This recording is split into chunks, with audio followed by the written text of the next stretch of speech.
ನಿಮಗಿರುವಂಥ ದುಃಖ ಬೇರೆಯವ್ರಿಗಿರುವಂಥ ಪರಿಸ್ಥಿತಿಯೊಂದಿಗೆ ನೀವು ಅದನ್ನು ಹೋಲಿಸಬೇಡಿ. ಯಾಕೆಂದರೆ ನೀವು ಬೇರೆ, ಅವರು ಬೇರೆ.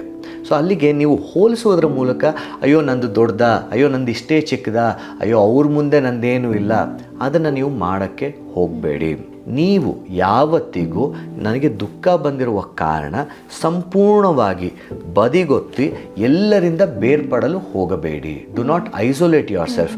ಅಯ್ಯೋ ನನಗೆ ದುಃಖ ಆಗಿರೋ ಕಾರಣ ನನಗೆ ಯಾರು ಬೇಡ, ಯಾವ ಕೆಲಸ ಬೇಡ, ಯಾವ ವಸ್ತು ಬೇಡ, ನನ್ನ ಪಾಡಿಗೆ ನಾನು ಇದ್ದುಬಿಡ್ತೇನೆ ಎಂಬುದಾಗಿ ಸಂಪೂರ್ಣವಾಗಿ ನಿಮ್ಮನ್ನು ನೀವು ನಿರಾಕರಿಸ್ಕೊಂಡು ಸಪ್ರೇಟಾಗಿ ಹೋಗಬೇಡಿ.